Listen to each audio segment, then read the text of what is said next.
میں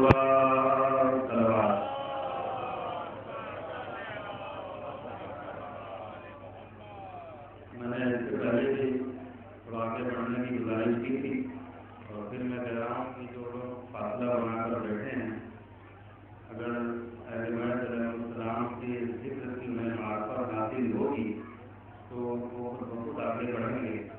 زیادہ جو لوگ بکھر کے بیٹھے ہیں میں چاہ رہا ہوں کہ سمٹ کے بیٹھ جائیں. اس کے بعد جو بعد میں آنے والے ہیں وہ آتے رہیں گے.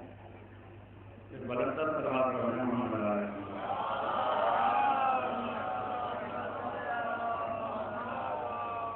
پروردگار عالم قیامت تک باقی رہنے والی کتاب قرآن مجید کے سورہ شورى میں اپنے محبوب ترین پیغمبر حضور سرور کائنات حضرت محمد مصطفیٰ صلی اللہ علیہ وسلم کے وسیلے سے اپنے محبوب بندوں تک ایک اہم ترین میسج پہنچا رہا ہے. ارشاد رب العزت ہے قل لا اسألکم علیہ اجرا، اے میرے حبیب میرے بندوں سے کہہ دو کہ ان کا پروردگار ان سے کچھ بھی اجر نہیں چاہتا. الا المودۃ فی القربى، عربی میں لفظ الا ایک ایسے نفی کو کہتے ہیں جس کا کبھی بھی مثبت پہلو یا اس کو ہاں میں ثابت نہیں کیا جا سکتا. الا المودۃ فی القربى، لفظ الا کے بعد جو پروردگار نتیجہ دے رہا ہے وہ قیامت تک کے لیے قائم اور دائم رہے گا. اسی عربی گرامر میں الا کے بعد جو بھی بات پیش کی جاتی ہے وہ ثبات رہتا ہے، استحکام رہتا ہے، وہ بات قیامت تک قائم رہے گی. اس میں تبدیلی ممکن نہیں ہے، اس میں رد و بدل ممکن نہیں ہے. پروردگار کہہ رہا الا المودۃ فی القربى، اے میرے حبیب میرے بندوں سے کہہ دو کہ ہمیں ان سے کچھ بھی اجر نہیں چاہیے. قیامت تک کے لیے اگر بندوں کی جانب سے کچھ اجرت چاہیے تو صرف اور صرف محبت اہل بیت چاہیے. بہت سے حضرات یہ تو کہتے ہیں کہ ہم اہل بیت کی محبت میں جی رہے ہیں، لیکن انہیں اس محبت کی اہمیت کا علم نہیں. دیکھیے ہر مذہب پر ریسرچ ہو رہا ہے. پہلے بھی تشریف فرما ہے، نیٹ ورکنگ کا زمانہ ہے. میں اپنے جوانوں کو خاص طور سے دعوت دیتا ہوں کہ وہ انٹرنیٹ سے جڑے رہیں. اس وقت سب سے زیادہ جس مذہب کو ترقی مل رہی ہے اس مذہب کا نام عیسائیت ہے.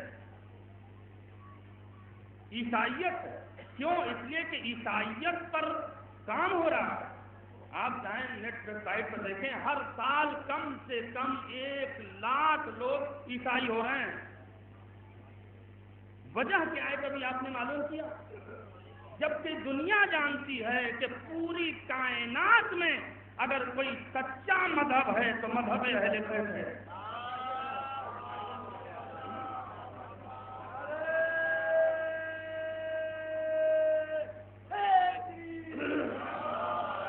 پورا ورلڈ جانتا ہے کہ پوری کائنات میں اگر کوئی سچا مذہب ہے، کوئی حق والا مذہب ہے تو وہ مذہب اہل بیت ہے، مذہب آل محمد ہے. لیکن اس کے باوجود بھی اس مذہب میں وہ ترقیاں نظر نہیں آ رہی ہیں جو دوسروں کے مذہب میں نظر آ رہی ہیں. کبھی آپ نے اس پہلو پہ غور کیا؟ عیسائیت آگے کیوں بڑھ رہی ہے؟ جائیے دیکھیے ایک عیسائی مذہب کے ینگ کو، بالکل جوان کو کھڑا کریے اور اس سے پوچھیے کہ تیرا مذہب کیا ہے. وہ اپنے مذہب کے بارے میں ایسی ایسی باتیں آپ کو بتائے گا کہ آپ دنگ ہو کر رہ جائیں گے کہ 14 سال کی عمر میں 14,000 باتیں اسے یاد ہیں. کیوں؟ ایسا کیوں ہوا؟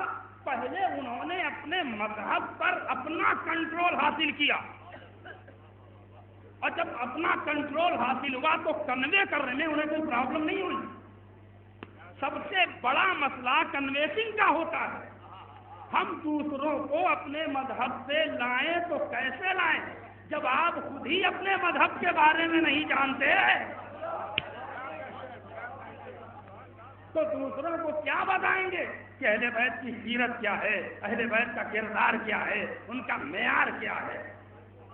اس لیے عیسائیت ترقی کر رہی ہے کہ بچے اپنے مذہب پہ ریسرچ کر رہے ہیں. لیکن میں چونکہ تبلیغی مجالس سے میسج دینے آیا ہوں، فضائل تو بہت سے داخلین آئیں گے اور چھتیں اڑیں گی، گھٹنوں کے بل داب دیا جائے گا، لیکن میں اس مجمع سے ایک میسج ضرور دوں گا.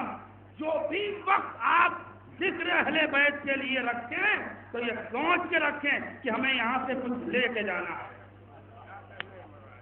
آپ نے غور فرمایا؟ دادا میں اپنے جوانوں کو آمادہ کر رہا ہوں. عیسائیت نے کیوں ترقی کیا؟ ان کے ینگسٹر، ان کے بچے اپنے مذہب کی پوری نالج رکھتے ہیں. جناب مریم کے بارے میں پوچھیے، انجیل میں کہاں آیا بتا دیں گے. ایک سلوات پڑھتے محمد والا محمد. اور عیسائیت کوشش کر رہی ہے کہ ہم ہر مذہب پہ حاضر ہیں، لیکن بس ان کے اندر جو کمی ہے وہ دنیا جانتی ہے. ایک سلوات پڑھ رہے ہیں محمد والا.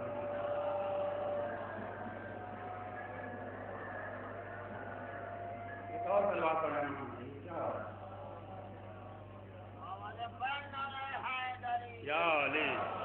ان کے اندر جو کمی ہے جس کی وجہ سے وہ باشعور لوگوں کو نہیں کھینچ پا رہے ہیں. دیکھیے دوسرے کی مذہب یعنی یوں کہہ دوں کہ حق چھوڑ کے باطل کی طرف وہی جاتے ہیں جو لاشعور ہوتے ہیں. میں کچھ کہنا چاہ رہا ہوں اور مجھے اتنا تو یقین ہے کہ میرے اس فلسفے کا کوئی جملہ ضائع نہیں ہوگا کیونکہ آزمائے ہوئے لوگ بیٹھے ہیں. لاشعور لوگ کہیں بھی بہکائے جا سکتے ہیں لیکن باشعور کبھی بہکائے نہیں آ سکتے. ہماری قوم میں سب سے بڑی کمی یہ ہے کہ لاشعور زیادہ ہو رہے ہیں، باشعور کم ہو رہے ہیں. ایک صلوات پڑھ دے محمد والے محمد کا.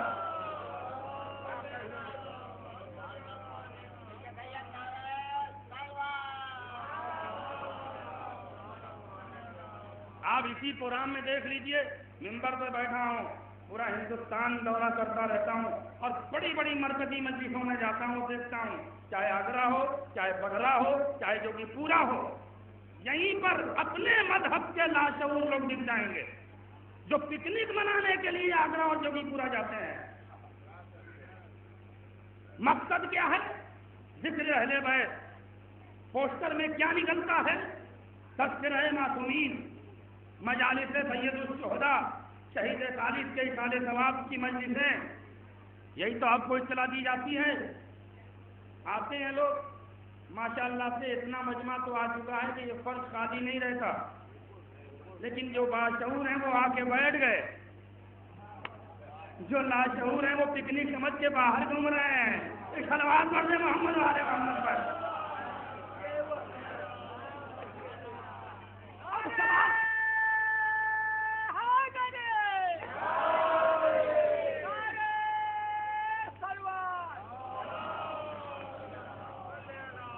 میں نبضوں کو پکڑ کے خطابت کرنے کا عادی ہوں اور نباز ہوں، لہذا اسی اعتبار کی گفتگو کرتا ہوں. یہ چیز آپ نے دیکھی کیسے کہ ذکر حسین ہو رہا ہو، مجلس آل محمد ہو رہی ہو اور لاشعور لوگ باہر گھوم رہے ہوں، سیر و تفریح کر رہے ہوں. یہ چیز آپ نے پائی کیسے؟ کبھی آپ نے غور کیا کہ یار میں مجلسوں پہ اتنی اہمیت دیتا ہوں کہ کوئی مجلس نہ چھوٹے، کوئی مسائل نہ چھوٹے، ذاکر اپنے درمیان خطابت کیا ہمیں دے دے، ایسی دولت دے دے جو ہمیں یہاں بھی کام آئے اور مرنے کے بعد وہاں بھی کام آئے. یہ تصورات ہوتے ہیں کہ نہیں ہوتے ہیں؟ یہ چیز آپ کے اندر ہے. اور آپ کے ایک ساتھ لکھنؤ سے ایک شخص چلا کہ بھائی تم بھی آگرہ چل رہے ہو، میں بھی چلوں گا، چلو. وہ یہاں آیا تو آپ سے دور دور ٹہل رہا ہے. آپ کو یہ فکر ہے کہ اس کے بعد کون مجلس پڑھے گا، اس کے بعد کون خطیب ہوگا، کون داخل ہوگا. آپ مجلسوں کی طرف متوجہ ہیں، وہ خریداری کی طرف متوجہ ہے. آپ نے سوچا چلے تو ساتھ میں ہم دونوں تھے. یہاں آ کے فرق کیوں ہوا؟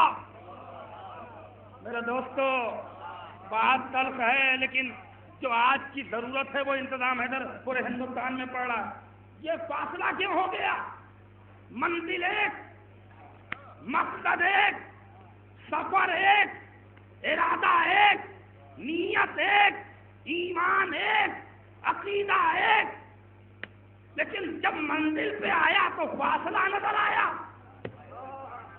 اس کی وجہ کیا ہے؟ وجہ یہ ہے کہ اسے معرفت ہی نہیں حاصل۔ ہائے ہائے، توجہ فرمائیے گا۔ اسی لیے میرے چھٹے امام جعفر صادق علیہ السلام ارشاد فرماتے ہیں کہ جسے مانو پہلے اسے پہچانو۔ مان کر محبت کرنے کا معیار اور ہے، پہچان کر محبت کرنے کا معیار۔ جو مان کر محبت کرتے ہیں وہ آگرہ میں بھی آ کے گمراہ ہو جاتے ہیں، جو جان کر محبت کرتے ہیں وہ سولی پہ بھی موت کی پرواہ نہیں کرتے۔ ایک صلوات پڑھ دے محمد والے محمد کا۔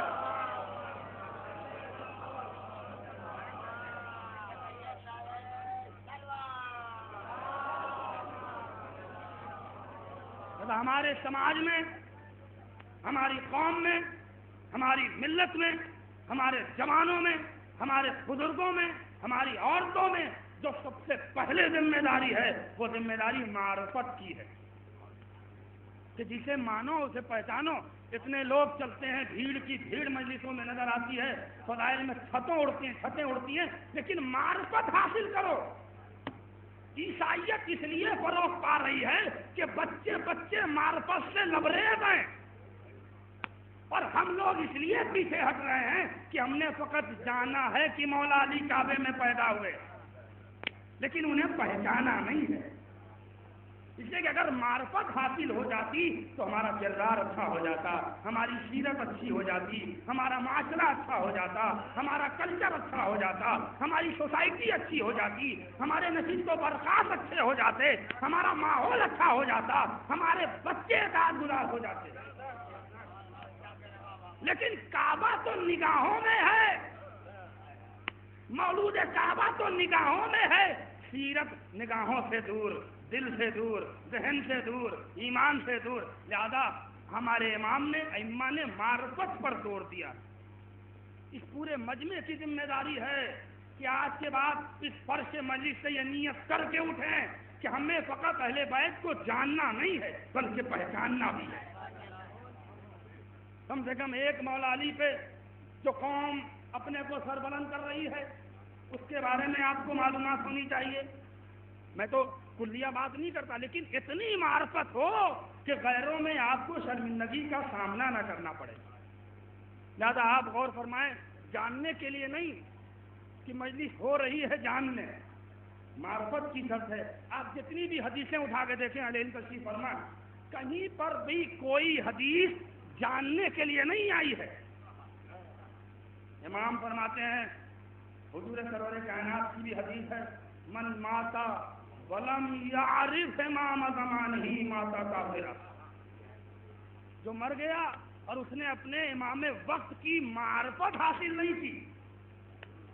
من ماتا ولم یعرف ہے، ولم یعلم نہیں ہے کہ جو مر گیا اس نے اپنے امام کو نہیں جانا۔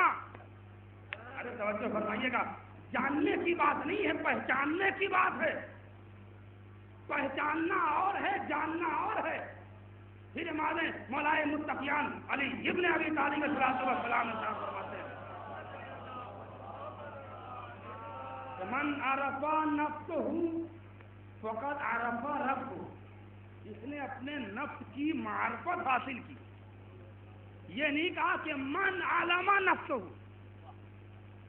جس نے اپنے نفس کو جانا، یہ نہیں کہا جس نے اپنے نفس کو پہچانا۔ تو اس وقت مسئلہ طے ہو گیا نا کہ جاننا اور ہے، پہچاننا اور ہے۔ اب ذرا سی اپنے جوانوں کو اس بات کی وضاحت فرما دوں کہ جاننا اور پہچاننے میں فرق کیا ہے۔ معلم صاحب کی آگرہ کی سالانہ مجلس میں مولانا شوکت قادری جوہری صاحب نے یہاں کے MLA اور MP کو بھی دعوت نامہ دیا اور وہ بھی تشریف لائے۔ مشاہدے کی بات، ایک مثال دے رہا ہوں۔ معلوم صاحب MP صاحب تقریر کر رہے ہیں دوران مجلس، اور کسی کمرے میں بیٹھ کے صاحب کہہ رہے ہیں ہمارے رشتے دار ہیں۔ رشتے دار ہیں؟ ہاں ہمارے قریبی عزیز ہیں کا اچھا عزیز ہے، ایک صاحب پہنچے، ہاں ان کے رشتے دار ہیں، کہاں رشتے دار ہیں، لفظوں کا بس مسئلہ سمجھیے گا، کیا ان کی ہم نے رات میں دعوت اپنے گھر رکھی ہے، آپ یہ بتا دیں کہ انہیں کیا چیز پسند ہے اور کیا چیز ناپسند ہے، توجہ فرمائیے گا، ایسا تو نہیں کہ انہیں شوگر ہے، ایسا تو نہیں کہ انہیں ہارٹ ٹربل ہے، کوئی ایسی مہلک بیماری ہے، پرہیزی کھانا کھاتے ہیں، ویجیٹیرین کھاتے ہیں کہ نان ویج کھاتے ہیں، اب جب چونکہ دعوت کی بے شمار سوالات ہوئے، یہ فقط جان رہا تھا، بتا نہیں پایا، دعویٰ تھا کہ ہم اس سے جڑے ہیں، لیکن معرفت نہ ہونے کی بنا پر شرمندہ ہونا پڑا۔ ہائے ہائے، میں کیا کرنا چاہ رہا ہوں، اگر اس کو اس کی پوری معرفت ہوتی تو بتا دیتا کہ بیمار ہیں کہ نہیں ہیں۔ ارے کیا سننا یہ مجمع، یہ چیز ہے کہ نہیں ہے؟ نہیں، کوئی بیماری نہیں ہے، نہ وہ شوگر کے مریض ہیں، نہ وہ ہارٹ کے مریض ہیں، وہ یہ کھاتے ہیں، انہیں یہ پسند ہے، انہیں سبزی پسند ہے، انہیں گوشت پسند ہے۔ یہ مسئلہ کب ہوگا؟ جب پوری معرفت حاصل ہو۔ ارے میں کیا کرنا چاہ رہا ہوں، دعویٰ تو یہ تھا کہ ہمارے رشتے دار ہیں، لیکن جب سوال کیا گیا تو شرمندہ ہونا پڑا۔ کیا اہل بیت علیہ السلام اسی طرح آپ کے درمیان ہیں کہ دعویٰ تو ہے کہ ہم محبت کر رہے ہیں، لیکن کسی نے پوچھ لیا کہ شہزادی کو کون پسند ہے اور کون ناپسند ہے اور آپ بتا نہ پائے، تو یہاں بھی دلیل ہوئیے گا، وہاں بھی دلیل ہوئیے گا۔ ایک مل جل کے صلوات پڑھتے محمد والے محمد پر۔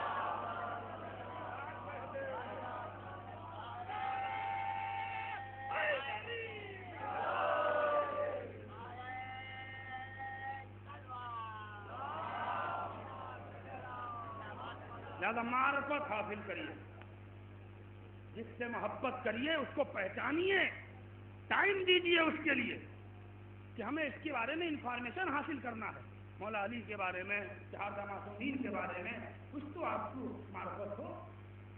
یہ غیروں میں اگر آپ کہیں کہ ہم 14 کے ماننے والے ہیں تو کہیں کم سے کم 14 فضائل اور 14 سیرت تو یاد رکھیے۔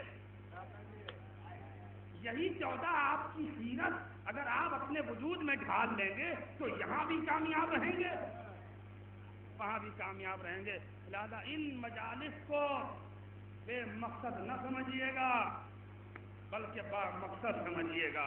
یہاں باشعور لوگ آتے ہیں، لاشعور لوگ نہیں آتے ہیں۔ ایک میں جو کے سوال کرتے ہیں،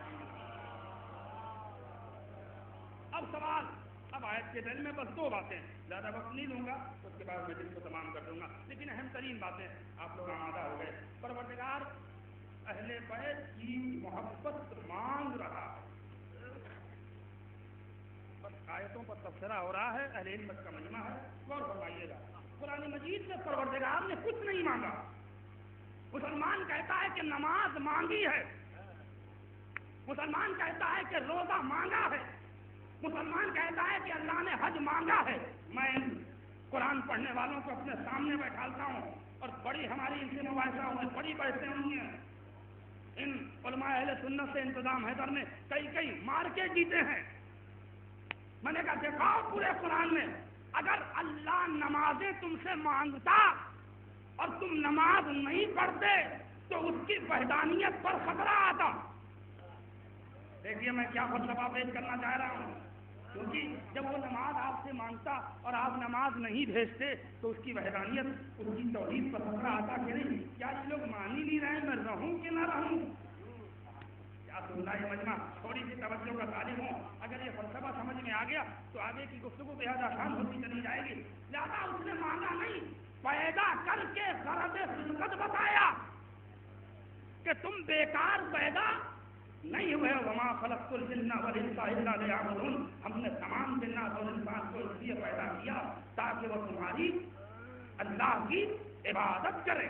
یہ نہیں کہا کہ ہمیں روزہ دے دو، یہ نہیں کہا، اگر ہوتا تو سوال کا لفظ آتا۔ توجہ فرمائیے گا، روزہ نہیں مانگا، حج نہیں مانگا، نماز نہیں مانگا، توجہ فرمائیے گا، پورے قرآن میں بس ایک جگہ ہے قُلْ لَا أَسْأَلُكُمْ عَلَيْهِ أَجْرًا إِلَّا الْمَوَدَّةَ فِي الْقُرْبَىٰ، ہمیں کچھ نہیں چاہیے، اگر چاہیے تو محبت اہل بیت چاہیے۔ تو اب قرآن کا دعویٰ انتظام حیدر کا دعویٰ نہیں، قرآن کا دعویٰ۔ نماز بعد میں، محبت اہل بیت پہلے، روزہ بعد میں، محبت اہل بیت پہلے، حج بعد میں، محبت اہل بیت پہلے، زکات بعد میں، محبت اہل بیت پہلے، خون بعد میں، محبت اہل بیت پہلے۔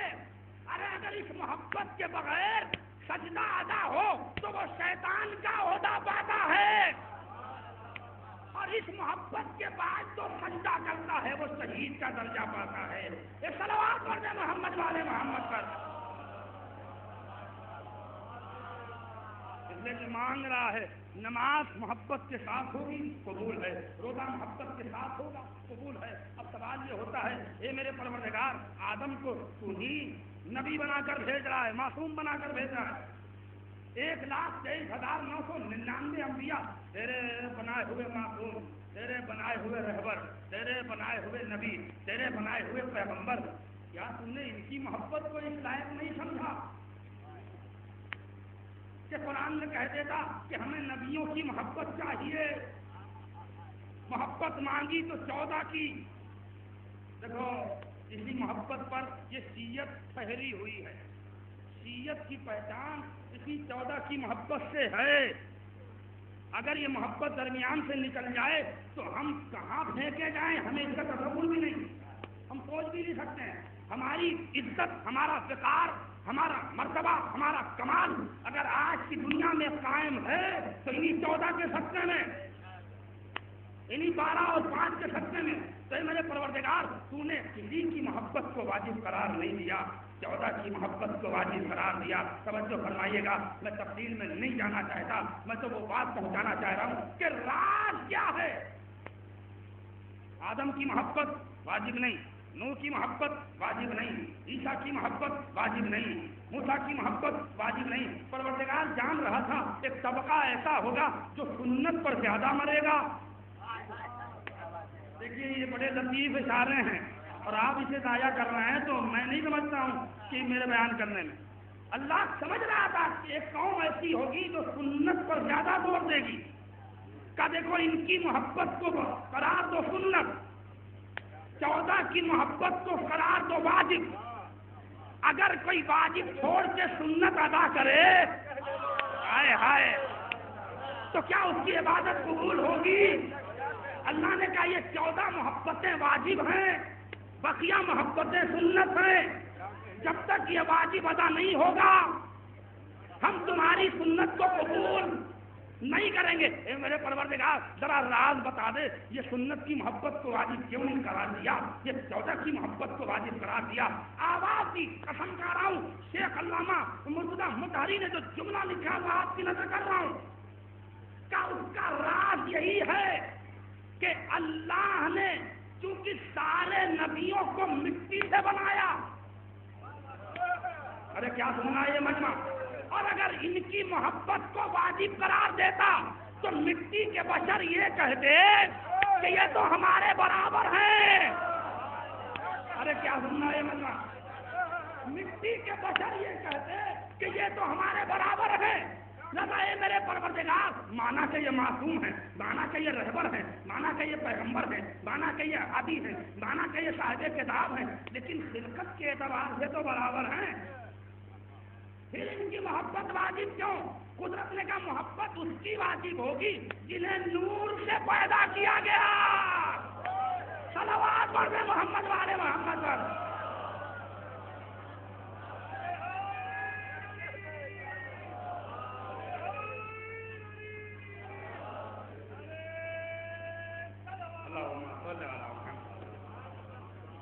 لہذا قدرت نے کس طرح سے اہل بیت علیہم السلام کی معرفت کے لیے یہ دنیا بنائی، میں پابند نہیں ہے، میں سمیٹ رہا ہوں، بس کنایتاً اور اختیارتاً خطابت کر رہا ہوں، اس لیے اگر تفصیل میں گیا تو شاید ساری بات ادھوری رہ جائے۔ لہذا آدم پیدا ہوئے، کائنات کا پہلا نبی جناب آدم، آدم بنی آدم، یعنی ہم ان کی اولادیں، وہ ہمارے باپ ہیں۔ ہے کوئی انسان جو اس کا انکار کرے؟ پیدا کیا ساری، مجھے حقیقت نہیں پڑھنا ہے، کیونکہ مٹی سے بنایا تھا، لہذا مٹی کے اعتبار سے رکھا۔ توجہ فرمائیے گا، جب آدم نے دنیا پیدا ہونے کے بعد، کیونکہ آدم پہلے پیدا ہوئے دنیا بعد میں، اور جب دنیا کو دیکھا ہے تو یہ تاریخ کی بڑے سچے فکرے ہیں. یہ میرے پروردگار، کیا تو نے اس دنیا کو اپنے ہاتھوں سے بنایا؟ ارے ذرا جواب سننا قدرت کا. آدم کا پہلا سوال قدرت کی بارگاہ میں جب زمین کا فرش دکھا، آسمان کا شامیانہ دیکھا، چمکتا ہوا سورج دیکھا، دمکتا ہوا چاند دیکھا، ٹمٹماتے ہوئے ستارے دیکھے، چلتی ہوئی ہوائیں دیکھی، تو ایک بار قدرت کی بارگاہ میں ہاتھوں کو جوڑ کے کہا پروردگار یہ کائنات تو نے اپنے ہاتھوں سے بنائی ہے. قدرت آواز دیتی ہے، کن فیکن کا فلسفہ سمجھ میں آیا؟ آدم مجھے محنت نہیں کرنی پڑتی، آدم میں کچھ نہیں، میں تو بس کہتا ہوں اور ہو جاتا ہے.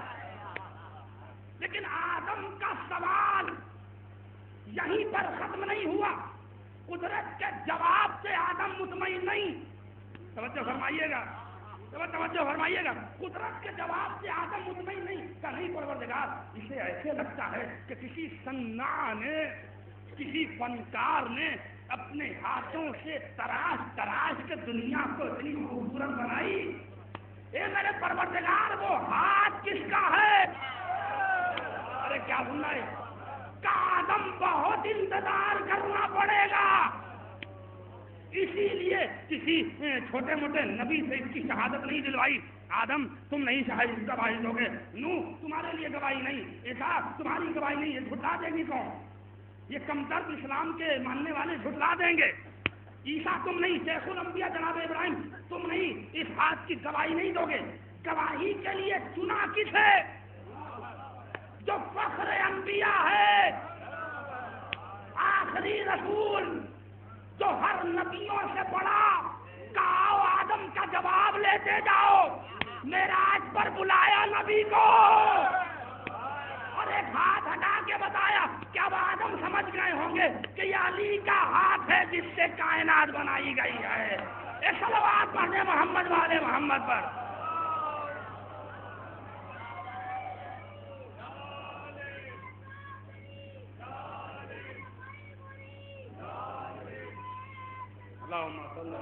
دیکھیے بچے ہیں، بوڑھوں کو تو شرم آنی چاہیے.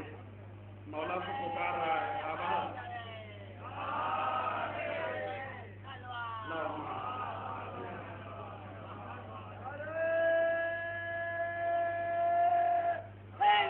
سلامت رہیے، سلامت رہیے.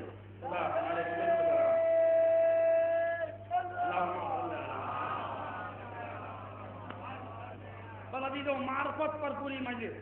اسی لیے پروردگار نے اہل بیت کی محبت نہیں مانگی، مودت مانگی ہے. اس لیے کہ محبت کا فلسفہ اچھا نہیں مانا جاتا. محبت کے فلسفے میں انسان کہیں سرخرو ہوتا ہے، کہیں ذلیل ہوتا ہے، کہیں تاج پہنایا جاتا ہے، کہیں جوتا کھاتا ہے. ارے کیا سننا ہے؟ میں نے کہا یہ لطیف اشارے آپ کو سمجھنے ہوں گے.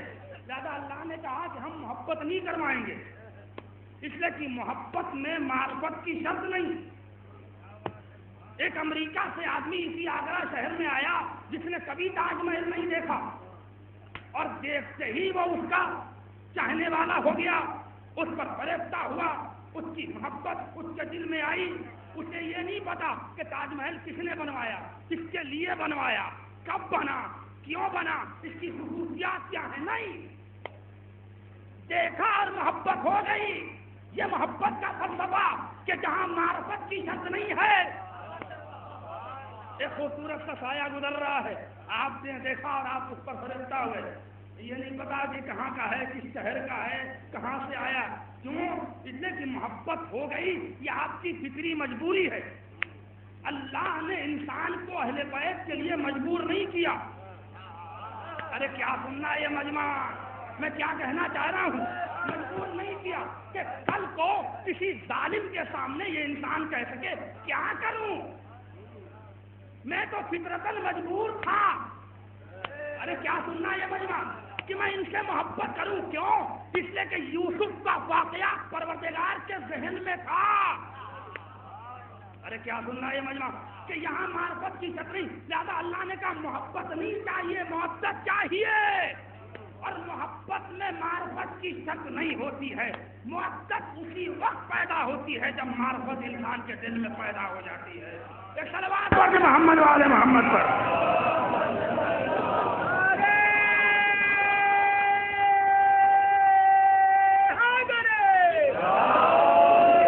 جو لوگ اہل بیت سے محبت کرتے ہیں وہی گھاٹے میں ہیں، جو لوگ اہل بیت سے محبت کرتے ہیں وہی نقصان اٹھاتے ہیں، لیکن جو محبت کرتے ہیں وہ یہ طے کر کے یقین کے ساتھ آتے ہیں کہ ہم معرفت سے لبریز ہیں، اس دربار سے ہم کبھی خالی نہیں جا سکتے۔ اب ایک سوال جوانوں کے لیے، اللہ نے ہر شے سے پہلے آل محمد کو پیدا کیا، سوال یہ ہے کہ کیوں پیدا کیا؟ یہ معرفت کی باتیں ہو رہی ہیں، میں فضائل نہیں وجہ فضائل پڑھتا ہوں، اہل علم ہے بڑے گوشے نکال سکتے ہیں، دامن وقت میں اتنی گنجائش بھی نہیں ہے کیونکہ مسلسل ذاکرین خطبہ آپ کے سامنے آنے والے ہیں۔ بس آخری بات جوانوں کے لیے کہ اگر مجلس فرش پہ آئے ہو، امام حسین کی مجلس میں آئے ہو تو کم سے کم کچھ لے کے جاؤ۔ سوال یہ ہے اگر کوئی آپ سے پوچھ لے کہ بھائی تمہارے شیعہ مولوی پڑھتے ہیں کہ ہر شے سے پہلے اللہ نے آل محمد کو پیدا کیا، ہے کوئی دلیل آپ کے پاس؟ اب آپ تو لاشعور ہے نا، معرفت تو ہے نہیں، موقع ملے مولوی صاحب سے پوچھ کے آئیں گے۔ اب ذرا انصاف سے بتائیے یہ جواب کس قبیلے کا ہے؟ ہائے ہائے بڑا افسوس ہے مجھے، یہ جواب کس قبیلے کے لوگوں نے دیا؟ سرکار 2-3 دن کی مہلت دے دیجئے۔ بھائی سوالات تو ہر سے ہوئے نا، ہر سے سوالات ہوئے نا، لیکن جس کے پاس معرفت تھی وہ سوال ختم ہونے سے پہلے جواب دے رہا ہے، جو جاہل تھا، لاشعور تھا، کمزور تھا، وہ مہلت مانگ رہا ہے۔ تو مہلت مانگنا اچھی علامت نہیں ہے۔ ارے میں کیا کہنا چاہ رہا ہوں، کسی نے آپ سے پوچھ لیا کہ بھائی تمہارے پاس کوئی دلیل ہے، اور آپ یہ کہتے ہیں کہ ہم اپنے مولوی صاحب سے پوچھ کے 3-4 دن میں بتائیں گے، وہ کیا تاثرات لے گا آپ سے؟ یہ ہے دیکھو اہل بیت کے کہنے والے، آپ نے یہ جواب کیوں دیا؟ اس لیے کہ آپ کے پاس معرفت نہیں، آپ کو اتنی نالج ہی نہیں، آپ کو اتنی انفارمیشن ہی نہیں، آپ کو کبھی توفیق ہی نہیں ہوئی۔ آپ نے دیکھا کہ مولوی صاحب کی مجلس میں بڑے سب لوگ ہاتھ اٹھا رہے، ہم بھی اٹھا دیں، ہم بھی نعرہ لگا دیں، چاہے وہ فضائل سمجھ میں آیا ہو چاہے نہ آیا ہو۔ تو معرفت سے محروم رہیے گا، نقصانات کا ہوگا۔ آپ نے غور فرمایا، لہذا معرفت نہیں تھی۔ اب آئیے معرفت، اگر انتظام حیدر نے تقریباً 226 کوئسچن کے آنسر نکالے ہیں عقلی دلیلوں سے، قرآن سے، حدیث سے، میں تو اپنے نمبر بھی دیتا ہوں کہ کبھی کسی مسئلے میں پھنسنا تو مجھے یاد کر لینا۔ ایک طالب علم کی حیثیت سے بول رہا ہوں، علامہ نہ سمجھنا، مجھے آیت اللہ نہ سمجھنا، ایک طالب علم کی حیثیت سے بات کر رہا ہوں کہ کبھی آپ کو کوئی اس مسئلے میں کہیں پریشانی ہو، کوئی کٹملہ آپ کو الجھا لے اور آپ لاجواب ہو رہے ہیں، تو ایک فون بس ہلکا سا حقیر کو کر دیجیے اور میری اس سے بات کرا دیجیے گا۔ کیوں؟ اس لیے کہ اگر آپ کو معرفت نہیں ہے تو کم سے کم ایسوں کے ٹچ میں رہیے۔ دیکھیے یہ بھی معرفت ہے نا، ایسوں کے ٹچ میں رہیے۔ بھائی یہ قوم اسی لیے تو مطمئن ہے کہ ہم ایسوں کے ٹچ میں ہیں جن کے اختیار میں دنیا بھی ہے، جن کے اختیار میں آخرت بھی ہے، اسی لیے تو ہم ٹچ میں ہیں نا۔ زیادہ ٹچ بھی ایک معرفت ہے، ٹچ رہنا بھی ایک معرفت ہے کہ ہمیں کس سے ٹچ رہنا ہے اور کس سے آئے آئے میں کچھ کہہ گیا۔ ایک صلوات بول دیں محمد والے محمد پر۔ اب میرے جوانوں، بزرگوں سے معذرت کرتے ہوئے، اہل علم سے معذرت، عقلی دلیل دے رہا ہوں، پھر کبھی آیا تو قرآن سے ثابت کروں گا کہ ہر شے سے پہلے آل محمد کو پروردگار نے کیوں پیدا کیا۔ بشر چاہے فرعون کیوں نہ بن جائے، بشر چاہے صدام اور غدافی کیوں نہ بن جائے، بشر چاہے شداد کیوں نہ بن جائے، یاد رکھیے گا اللہ کے احسان سے وہ کبھی سبکدوش نہیں ہو سکتا۔ اس بات کو آپ تسلیم کرتے ہیں؟ فرعون خدا بن گیا تھا لیکن کس کی زمین پہ وہ چل رہا تھا؟ اس کے باپ کی زمین تھی۔ غدافی نے ابھی دیکھا آپ نے کتنا پیسہ نکلا، کتنا سونا نکلا، لیبیا کا حاکم تھا، لیکن کیا زمین اس کے باپ کی تھی؟ آسمان اس کے دادا کا تھا؟ پانی کا جو چشمہ ابل رہا تھا کیا اس کے کرامات تھے؟ توجہ فرمائیے گا، فرعون بننا آسان ہے، اللہ کے احسان کو چکانا آسان نہیں ہے۔ دیکھیے تھکیے گا نہیں، بہت سی آنکھوں میں دیکھ رہا ہوں کہ دن میں سوتے ہیں، لیکن اگر کام کی بات ہے، معرفت کی بات ہے، دل میں اتار لیجئے گا۔ شاید کسی بھی دشمن کے درمیان بیٹھیے گا، انتظام حیدر کا یہ جملہ ضرور یاد رکھیے گا اور اس سے آپ فرفرو ہو جائیں گے۔ تو کوئی بشر اللہ کے احسان کو چکا نہیں سکتا، چاہے وہ فرعون ہو، شداد ہو، غدافی ہو، کوئی بھی ہو، چاہے وہ لاکھ کہے کہ ہم خدا ہیں، جنت ہماری، سب کچھ ہمارا، لیکن یہ نہیں کہہ سکتا کہ زمین ہم نے پھیلائی، آسمان کا شامیانہ ہم نے لگایا، سورج ہم نے چمکایا، ہوائیں ہم نے چلائی، ستارے ہم نے چمکائے، یہ نہیں کہہ سکتا۔ خلقت کے اعتبار سے زیرو، مادی کنٹرول کے اعتبار سے فرعون۔ دیکھیے اہل علم تشریف فرمائیں، یہ سمجھ رہے ہیں نا، اللہ نے یہ انسانیت کی سب سے بڑی کمزوری کو سمجھا تھا، لہذا اللہ نے آل محمد کو ہر شے سے پہلے پیدا کیا۔ توجہ فرمائیے گا۔ اب ذرا مثال دے دوں تاکہ میرے جوان مجھ سے جڑ جائیں۔ ایک باپ اور بیٹے دسترخوان پہ کھانا کھا رہے ہیں، بالکل آسان بات، بیٹے نے باپ کے سامنے ایک پھل کاٹا اور باپ کی خدمت میں پیش کیا، باپ نے پھل کھایا اور تعریف کرنی شروع کی، بہت لذیذ ہے، بہت میٹھا ہے۔ بیٹے نے پلٹ کے کہا، بابا میرا احسان ہے، اگر میں اسے نہ لگاتا، یہ درخت تیار نہ ہوتا تو یہ پھل تمہیں کھانے کو نصیب۔ جیسے ہی بیٹے نے احسان جتایا، فوراً باپ نے کہا، خاموش، احسان میرا ہے۔ کہا، بابا تیرا کیا احسان؟ کیا میں اگر اسے اپنی زمین پہ تجھے لگانے کی اجازت نہ دیتا؟ تھک رہے ہو، دلیل تک کیا حال ہوگا تمہارا، نتیجے تک کیا حال ہوگا آپ کا، یہ تو خدا جانے۔ انتظام حیدر بڑے خلوص دل سے خطابت کرتا ہے، میں آپ کی خوشنودی کا محتاج نہیں ہوں، اگر محتاج ہوں تو آل محمد کی خوشنودی کا۔ شہزادی ہماری ملک کو قبول کر لیں، آپ قبول کریں چاہے نہ کریں، میں اس سے بالکل بے فکر ہو کر پورے ہندوستان میں پڑھتا ہوں۔ اگر بات ہے تو پوری طرح، اگر محبت ہے تو چپ رہیں گے، مؤدب ہے تو بولیں گے، اس لیے کہ محبت گونگا بناتی ہے اور مؤدب زبان دے دیتی ہے۔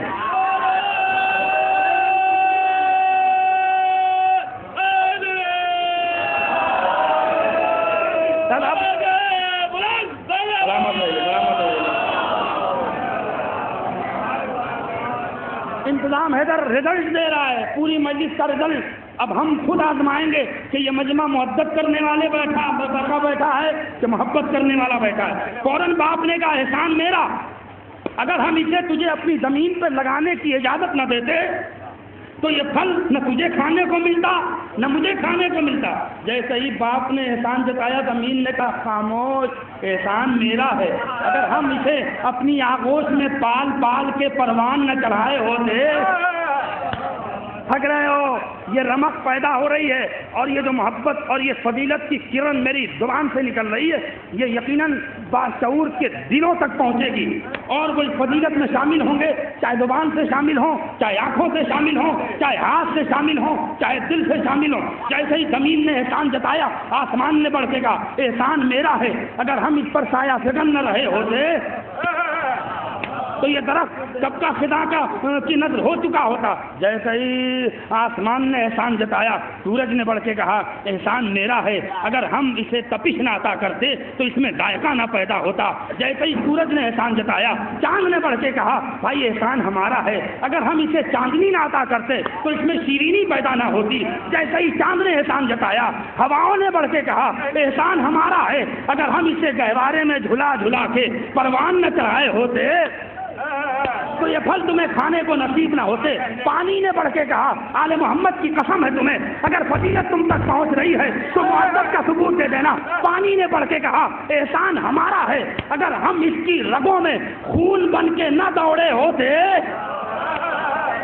تو یہ پھل صحیح سلامت تم کو کھانے کو نہ ملتے۔ اے میرے عزیزو، اے آل محمد کے چاہنے والوں، میں کن مثالوں کو سامنے رکھوں؟ بس مختصر یہ ہے کہ ایک پھل اور ایک پھل پہ بیٹے کا احسان، باپ کا احسان، زمین کا احسان، آسمان کا احسان، سورج کا احسان، چاند کا احسان، ستاروں کا احسان، ہواؤں کا احسان، پانی کا احسان، انہی وجہوں سے اللہ نے آل محمد کو ان تمام چیزوں سے پہلے پیدا کیا تاکہ زمین نہ کہے کہ ان پر ہمارا احسان ہے، سورج نہ کہے کہ ہمارا احسان ہے، آسمان نہ کہے کہ ہمارا احسان ہے۔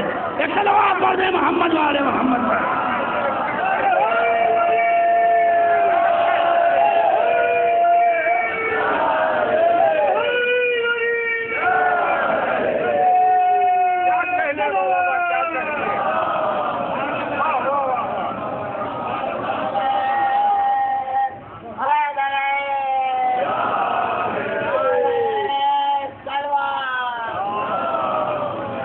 کائنات کے ذرے ذرے کا احسان ہر بشر پر، کائنات کے ذرے ذرے کا احسان ہر بشر پر، توجہ فرمائیے گا، اور ذرے ذرے پر احسان آل محمد کا۔ کتنا فاصلہ ہے ہمارے اور آل محمد کے درمیان، یہ کم درسوں کو انتظام حیدر نتیجہ دے رہا ہے۔ ہم ایک طرف درمیان میں اللہ کی نعمتیں، ادھر آل محمد، آئے ہائے ان کا احسان نعمتوں پر، نعمتوں کا احسان ہم پر۔ توجہ فرمائیے گا، ہم سورج کا مقابلہ نہیں کر سکتے، ہم چاند کا مقابلہ نہیں کر سکتے، ہم دوسری زمین نہیں بچھا سکتے، ہم دوسرا آسمان نہیں بنا سکتے، توجہ ہے نا کہ نہیں ہے، ہم ہوائیں نہیں چلا سکتے، ہم فرشتوں کو نہیں پیدا کر سکتے، یہ نعمتیں ہیں۔ ادھر ہم، ادھر آل محمد، توجہ فرمائیے گا، ان کے صدقے میں یہ، ان کے صدقے میں ہم، سورج ہٹ جائے دنیا تاریخ، درمیان سے پانی ہٹ جائے زندگی بیکار، غذائیں چھن جائیں انسان مردہ۔ توجہ فرمائیے گا، ارے جاہلو، جب تم ان نعمتوں کا مقابلہ نہیں کر سکتے تو آل محمد کا مقابلہ کیسے کر سکتے ہو؟ صلوات پڑھ دیں محمد والے محمد پر۔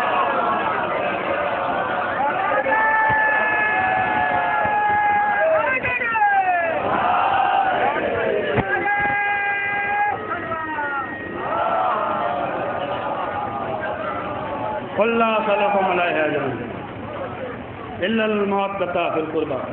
جسکر بھائی بہت صحیح وقت میں آئے ہیں، میرے پہنچتے ہی مولانا مصائب کے جائیں گے، شروعات کر دیں۔ لہٰذا عزیزو، جو بھی مجلس سنیے معرفت کی باتیں یاد رکھیے، اور کوئی ذاکر معرفت کی باتیں نہیں پڑھتا ہے تو ذمہ داری ہے آپ پر کہ اس سے سوال کریے۔ فضائل تو پوری کائنات پڑھ رہی ہے، اس فضائل سے ہمیں کیا بننا ہے یہ سوچنا ہے، اس سیرت سے ہمیں کیا حاصل کرنا ہے اس پر غور کرنا ہے۔ نہیں غور کریے گا پیچھے ہوتے چلے جائیے گا۔ زیادہ معرفت اہل بیت حاصل کریے بس عزیزو۔ اسی لیے پروردگار کہہ رہا ہے ہمیں محبت چاہیے، محبت نہیں چاہیے۔ محبت کرنے والے اور ہوتے ہیں، محبت کرنے والے اور ہوتے ہیں۔ کربلا میں انصاف سے بتائیے گا، اصحاب محبت کرنے والے پہنچے تھے یا محبت کرنے والے پہنچے تھے؟ اگر محبت ہوتی تو لوٹ آتے، لہذا محبت کی معرفت کے ساتھ کربلا پہنچے تھے، اور چراغ گل ہوا، چراغ جلا، لیکن کوئی ایمان میں فرق آیا، کوئی ارادے میں فرق آیا، کوئی استحکام میں فرق آیا، کوئی ثبات قدم میں لغزشیں پائی گئیں۔ یہ چیزیں کیا تھی ان کے پاس، یہ چیزیں کیا تھی ان کے پاس کہ جن کی نگاہ میں زندگی کچھ نہیں، موت سب کچھ؟ وہ تھی معرفت اہل بیت، معرفت حسین۔ لہذا چراغ چاہے گل ہوں، چراغ چاہے جلیں، شمع چاہے بجھ جائے، ان کے ایمان، ان کے ارادے پر کوئی اثر نہیں۔ جب آخری بار حسین نے شمع بجھائی اور اب جو روشن کیا تو حبیب کی تلوار گردن پر، مسلم ابن اوسجہ کی تلوار گردن پر، ہاں صحاب کی تلواریں گردن پر۔ آقا اب اگر چراغ بجھا تو ہم اپنی گردنیں کاٹ ڈالیں گے۔ جزاکم اللہ خیر الجزا۔ خدا آپ کو کسی غم میں نہ رلائے سوائے غم مظلوم کربلا کے۔ اے جوانوں، مجلس میں جب بھی بیٹھا کرو 1600 حدیثیں ہیں تمہارے گریے کے لیے،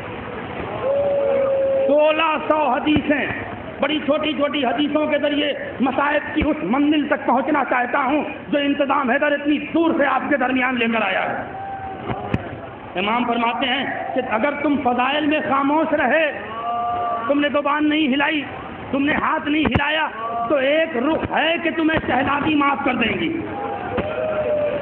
لیکن میرے امام فرماتے ہیں کہ اگر مسائل میں تم نے 2 قطرے آنسو میری دادی کو نہیں دیا تو محشر کے دن شکایت کریں گی، بابا اس کی بخشش کیسے کراؤں، بابا اس نے میرے لال پہ آنسو نہیں بہایا۔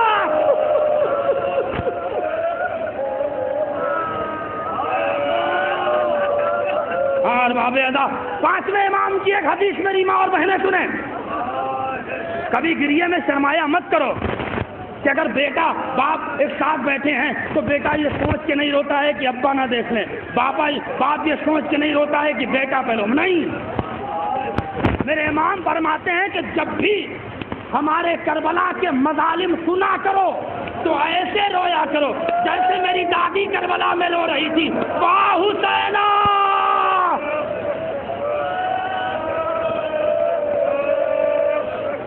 اللہ اکبر، خدا آپ کی آوازوں سے رحمت نازل کرے، خدا ان عزاداروں کو جزائے خیر عطا فرمائے۔ اے حسین کے رونے والوں، اے بی بی فاطمہ کے لال کے ماتم داروں، صاحبان اولاد بیٹھے ہیں۔ میں نے سوچا تھا کہ یہ بڑی سخت روایت نہیں پڑھوں گا، مگر میں چاہتا ہوں کہ میرے مسائل میں سب شامل ہو جائیں۔ بڑی دردناک روایت ہے باب ادا، اور میں چاہتا ہوں کہ اس طرح سے گریا ہو کہ شہزادی آپ کو دعا دے کر جائیں۔ علامہ شیخ صدوق اپنی امالی میں ایک بڑی دردناک روایت نقل فرماتے ہیں، اور وہ لکھتے ہیں کہ جب قاتلان امام حسین کو جناب مختار گرفتار کروا کے اپنے دربار میں لے آتے ہیں، فرمولا کو مارا، سب کو قتل کیا، اور قتل کرنے سے پہلے ان مظالم کو ظالم کی زبان سے سنا جن کے درمیان کوئی راوی نہیں تھا۔ شیمر ادارہ، قتل تو تجھے ضرور کروں گا، لیکن یہ بتا کہ تو نے ظلم کیا کیے۔ ہرملا ادارہ، قتل تو تجھے کروں گا، لیکن یہ بتا کہ تو نے کتنے تیر اہل حرم کو مارے۔ خولی ادارہ، ہم تجھے قتل تو کریں گے، لیکن ہم نے سنا ہے، شہزادی فضہ نے کہا، ہم نے سنا ہے کہ تو نے جو چادریں اتاری تھی وہ نیزے کی انیوں سے مار مار کے اتاری تھی۔ خولی یہ بتا دے کہ تو نے کتنی بیویوں کے سروں کو زخمی کیا۔ ارباب ادا آتے ہیں ظالم، میں تفصیل میں نہیں جانا چاہتا، قبلہ کا وقت نہیں لینا چاہتا، لیکن ہاں بڑی دردناک روایت ہے، اور یقین کرتا ہوں کہ جب تک زندہ رہو گے اس روایت کو سوچ سوچ کے رہو گے۔ ہاں خولی جا، سب کو قتل کیا، ہاں قتل کرنے کے بعد آخر میں حمید ابن مسلم گرفتار ہو کر آیا۔ دربار مختار میں حمید ابن مسلم کے ہاتھ بندھے ہوئے ہیں، جناب مختار کے سامنے حمید ابن مسلم کو کھڑا کیا گیا۔ تاریخ کے فقرے ہیں، مختار نے آہستہ سے کہا، حمید قریب آ۔ حمید قریب آیا، کہ یہ بتا، قتل تو میں تجھے ضرور کروں گا، لیکن یہ بتا کہ تو نے کربلا کے مظالم کو اتنا ہلکا کیوں لکھا؟ بی بی کی دعا چاہتے ہو تو اس مسائل میں شریک ہو جانا ارباب ادا، آپ کا فائدہ ہوگا، میں تو پڑھ رہا ہوں تاکہ آپ شامل ہو جائیں۔ اے حمید، تو نے علی اکبر کی شہادت کو اس طرح سے لکھا ہے کہ پڑھنے والے کو یقینی نہ ہو کہ ہم شکل پیغمبر مارا گیا تھا۔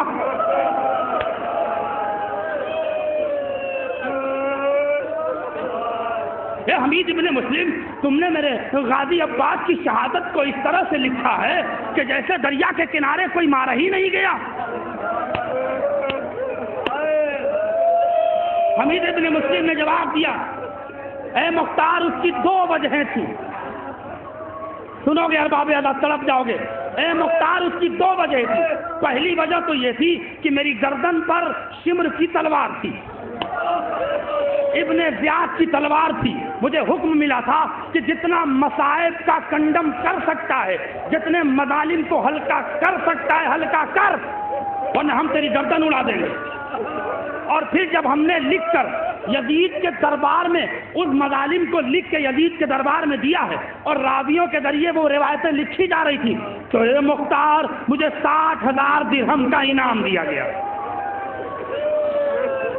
اب برباد زیادہ آپ نے یہاں تک سنا، اب ذرا آگے کی روایت دل تھام کے سن لیں گے اور چیخیں مارتے رہیں گے تاکہ بی بی آپ کو دبا دے۔ کہا اچھا تو نے یہ تو کیا، ہم تجھے قتل تو ضرور کریں گے، مگر اے حمید ابن مسلم میں نے ہر ظالم کو قتل کرنے سے پہلے اس کا سب سے بڑا ظلم پوچھا۔ تو ظالم نہیں ہے لیکن تو نے کربلا میں سارے ظلم دیکھے تو ہیں نا؟ کہاں مختار سارے ظلم دیکھے؟ کہا مجھے وہ ظلم بتا جس ظلم کو دیکھنے کے بعد تیرا بھی دل کانپ گیا۔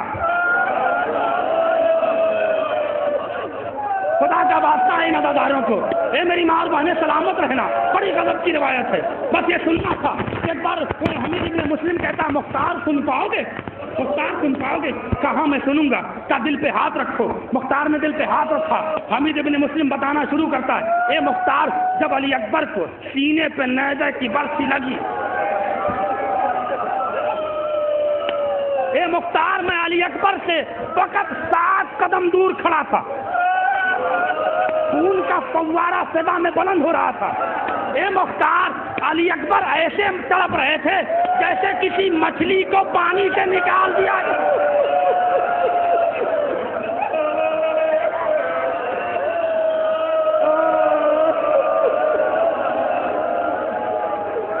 اللہ اکبر، خدا ان رونے والوں کو سلامت رکھے۔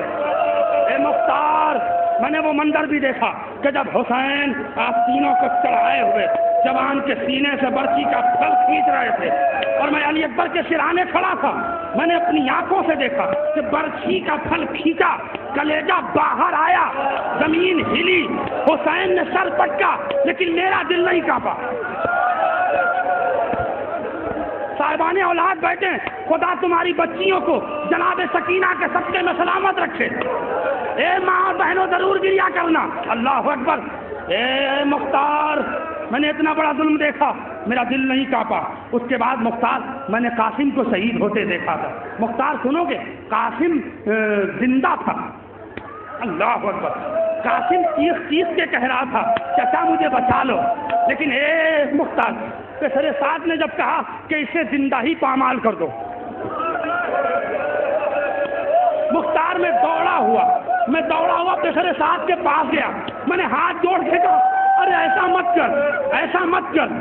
مت کر، لیکن اے مختار پیسر سعد نے میری بات نہیں مانی۔ اس نے حکم دیے، 40 گھوڑوں کی نال بندی ہوئی، حسین خیمے سے مقتل کو جا تو رہے تھے، اسی درمیان قاسم کے ننھے سے جسم پر 40 گھوڑے دوڑ رہے تھے، گوٹیاں فضا میں اڑ رہی تھی اور بچہ تڑپ کے کہہ رہا تھا چچا بچا لو، چچا بچا لو۔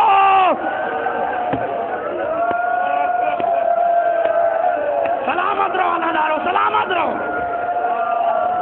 اے مختار میرا دل نہیں کانپا، میں نے بڑا قریب سے منظر دیکھا، میرا دل نہیں کانپا۔ ارباب ادا بس یہ ذہن میں سوال ہے کہ حمید ابن مسلم کا دل کانپا کہاں؟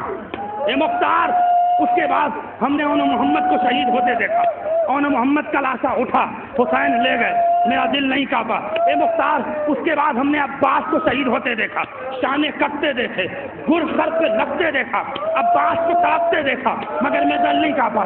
اے مختار اس کے بعد حسین ایک ننھا سا شیر خار گلبدن ابا کے دامن میں چھپا ہے، کبھی رخسار کا بوسا، کبھی بہن کا بوسا، کبھی پیشانی کا بوسا۔ جلتی ریتی پہ حسین نے علی اصغر کو لٹایا، حسین تو دور چلے گئے تھے مختار، مگر میں علی اصغر کے پائٹی بیٹھا ہوا تھا، بچے کا اطمینان دیکھ رہا تھا، تیر ہرملہ سے علی اصغر شہید ہو گئے، میرا دل نہیں کانپا۔ بس ارباب اعلیٰ میرے پاس طاقت نہیں ہے اور وقت کی گنجائش بھی نہیں ہے کہ میں پورا تفصیلی طور پہ بیان کر سکوں، بس سنو حمید ابن مسلم کا دل کانپا کہاں۔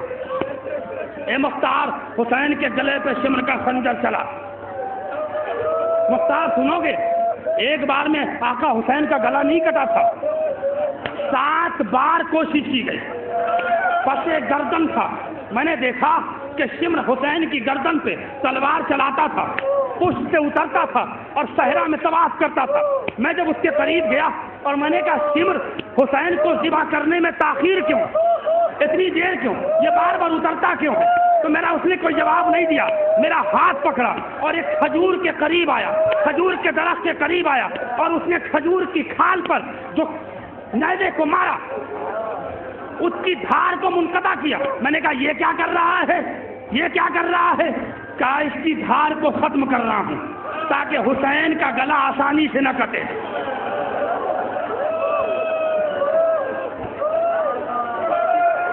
اللہ اکبر۔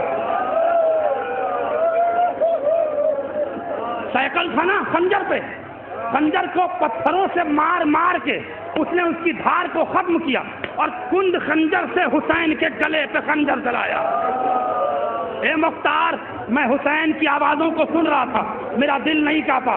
حسین ذبح ہو گئے، میرا دل نہیں کانپا۔ خیام میں لیا اور بڑی تیزی سے خیام حسینی کی طرف چلا۔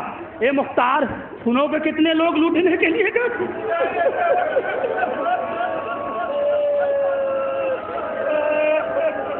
خدا سلامت رکھے آپ کو، میرے پاس طاقت نہیں ہے، میرے پاس طاقت نہیں ہے باب ادا۔ دعا کرنا کہ میں چند فکر ادا کر لوں تاکہ مصائب کا حق ادا ہو۔ اے مختار، میں لشکر کے پیچھے کھڑا تھا اور میں یہ سوچ رہا تھا کہ چند خیمے ہیں، اب تو بیویاں رہ گئی ہیں، ایک بیمار خیمے میں پڑا ہے۔ پہلے 240 کا لشکر لے کے شمر آگے بڑھا، میں درمیان میں مختار رکا ہوا تھا۔ اس کے بعد پھر عمر سعد نے حکم دیا کہ پھر آگے بڑھو، پھر 500 کا لشکر آگے بڑھا۔ اے مختار، 5400 افراد حسین کے خیموں کو لوٹنے کے لیے چلے، جس میں 214 افراد کے پاس نیزے تھے، 70 افراد کے پاس کوڑے تھے، 40 افراد کے پاس خنجر تھے اور کچھ لوگ پتھروں کو بھی ہاتھوں میں اٹھائے ہوئے تھے۔ میں کیسے بڑھوں ارباب ادا، مجھے انصاف چاہیے آپ کا۔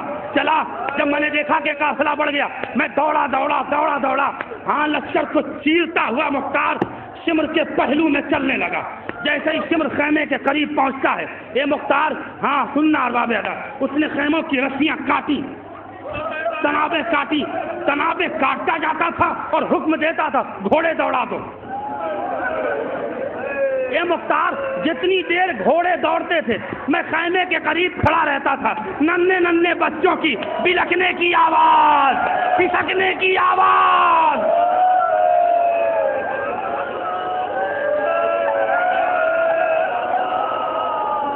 واہ حسین،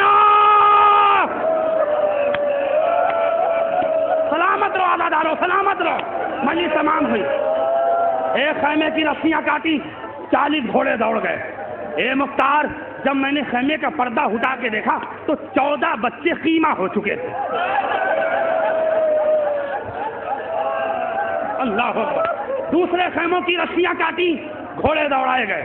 تیسرے خیموں کی رسیاں کاٹی، گھوڑے دوڑائے گئے۔ سامان لوٹ رہے تھے۔ بس ارباب ادا آخری فقرہ، اے مختار، میں شمر کے بالکل پہلو میں چل رہا تھا، بالکل شمر کے بغل میں۔ جب اس نے چاہا کہ 5ویں خیمے کی رسی کاٹیں، جیسے ہی جھکا، اندر سے ایک بچی کی بلکنے کی آواز آئی۔ اللہ اکبر۔ سلامت رہو، ذرا آوازیں بلند کر کے رونا دادا، سلامت رہو۔ شمر ٹھہر گیا، شمر ٹھہر گیا۔ یار باب ادا، ہاں سننا، صاحبان اولاد بیٹھے۔ شمر رکا، اس نے خنجر کو پھینکا، پھینکنے کے بعد خیمے کا پردہ ہٹایا۔ جیسے ہی پردہ ہٹا، ایک عجیب و غریب منظر دیکھا، ہم نے بھی دیکھا، شمر نے بھی دیکھا۔ ایک 5 سال کی بچی ہے جو خاک کربلا کو جمع کیے ہوئے سر رکھ کے ایک جملہ کہہ رہی ہے، میرے بابا کب آؤ گے، میرے بابا کب آؤ گے، میرے بابا کب آؤ گے، میرے بابا کب آؤ گے۔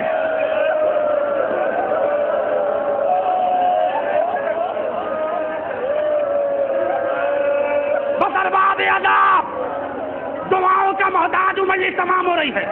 اے مختار، شمر خیمے کے اندر گیا، میں بھی شمر کے ساتھ ساتھ خیمے کے اندر گیا۔ مجھ سے شمر نے کہا، دیکھیے دل کہاں کانپا ہے حمید ابن مسلم کا۔ اے مختار، مجھ سے شمر نے کہا تو خیمے سے باہر نکل، میں نے کہا اے سمر میں تو راوی ہوں، میں تو رائٹر ہوں، مجھے کیوں باہر کر رہا؟ کہا نہیں تو باہر نکل، تو باہر نکل۔ میں جب نکلنا نہیں چاہا تو مختار اس نے ایک تازیانہ مجھے مارا۔ میں خیمے کے باہر نہیں گیا، میں دروازے پہ آ کر کھڑا ہو گیا۔ اے ارباب ادا، بچی کا سر سجدے میں تھا، کہا کہ کربلا پہ پیشانی رکھ کے بابا کب آؤ گے، رو رہی تھی۔ اے مختار میں نے کیا دیکھا کہ سمر نے اپنے پنجوں کو بچی کے بالوں میں پھنسایا۔